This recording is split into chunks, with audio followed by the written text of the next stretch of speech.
21 anos de idade eu me caso com um rapaz que era um pequeno empresário da cidade, que tem uma história muito linda também.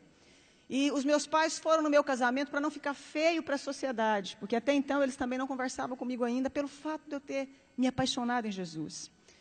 Meu casamento, então, meus pais foram. 1 ano de casada, eu fico grávida e tive um aborto de 3 meses. Passa um tempo, fico grávida de novo, outro aborto eu tive. Descobriu que eu tinha falta de progesterona e que não conseguia engravidar, nem segurar gestação alguma sem remédio para engravidar. Então, eu tomo remédio, fico grávida novamente.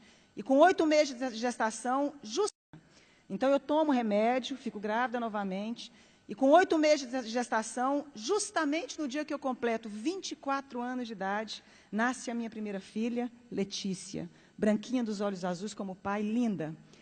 A minha mãe ainda era muito longe de mim, os meus pais não se aproximavam de mim pelo fato de eu estar apaixonada em Deus. E eu me lembro que a minha mãe, então, foi ao hospital porque era a primeira neta que havia chegado na casa. E neto quebranta muito o coração dos nossos avós, dos pais, né? Mamãe foi no hospital e eu me lembro que eu pensei assim, que coisa boa, que bom que a minha mãe veio aqui agora me ver a netinha, né? E eu lembro que quando a minha mãe chegou, passados uns 10 minutos, pediram a minha menina, a enfermeira me pediu a neném para dar banho na neném e me devolver para me ter alta. A minha mãe, então, sai do quarto, chama a minha mãe, entrega a neném, passa um pouquinho, a minha mãe sai do quarto, chamaram também meu marido e eu fiquei sozinha. E eu ainda falei assim para Deus, que bom que nada teve que acontecer, porque a minha mãe agora voltou a falar comigo. E ela simplesmente se negava a falar comigo. Eu me lembro que naquele momento, então, entra no meu quarto a chefe da pediatria do Hospital da Mulher em Goiânia. Aquela chefe da pediatria começou a acalentar as minhas mãos como ia me dar alguma notícia. Ela disse, mãezinha, acabou de acontecer uma fatalidade. A sua filha acabou de cair do braço da enfermeira e veio a óbito. Minha primeira filha caiu do braço da enfermeira e veio a óbito. É muito fácil você levar um bebê para casa, mas você levar um caixão é muito difícil, minha querida. Mas eu queria fazer um parêntese aqui e dizer o seguinte, lembra que a minha mãe me falava que eu ia perder um filho como ela havia me perdido para Deus? E eu fazia uma oração que Deus fizesse o que fosse preciso para encontrar o coração da minha família e se revelar a eles. A minha mãe não falava comigo, isso me doía muito.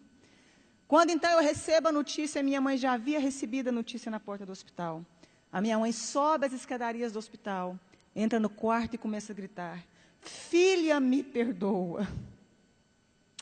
Filha, eu queria que você tivesse perdido um filho para as drogas, para o mundo lá fora, mas não nessa fatalidade.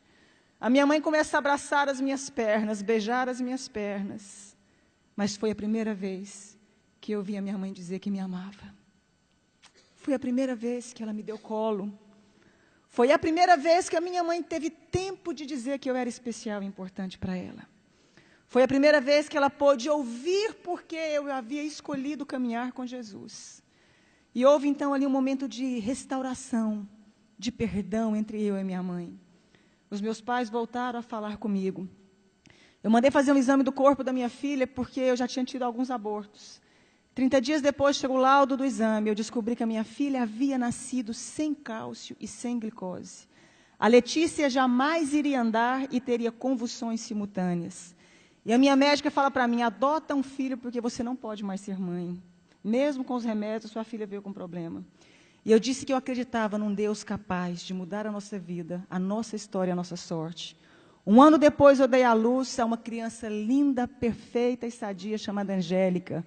Faz 11 anos, mês que vem. 3 anos depois, dei à luz a Annelise, tem 8 anos hoje. Mas 3 anos dei à luz ao Cirino Júnior. Todos perfeitos e sadios. Se eu acabasse aqui a minha história, você já poderia dizer que esse Deus é maravilhoso. Eu fui impedida de fazer faculdade porque eu apaixonei em Jesus. Eu lembro que eu escutava uma frase muito comum, que eu ia casar com um pé rapado e com um Zé Ninguém. Com um homem sem futuro, porque não existiam pessoas prósperas no meio que eu convivia. Me casei com meu esposo, ele era um pequeno empresário de fato. Veio o Plano Real naquela época, os meus pais perderam tudo. A minha irmã, que doutorou na Itália, foi trabalhar, não deu conta de exercer a profissão dela. Os meus irmãos todos ficaram desestruturados junto com os meus pais. E Deus levanta o meu marido com grande prosperidade. Deus começou a honrar um rapaz que até hoje tem a 4ª série colegial. E é considerado o maior empresário no ramo de carro no estado de Goiás. Deus começou a honrar o meu esposo de uma forma sobrenatural. Eu que não tive como me formar, fazer o meu curso superior, comecei então a pedir a Deus que me ensinasse a mexer com o nosso ramo de atividade. Então comecei a trabalhar com carro com meu marido.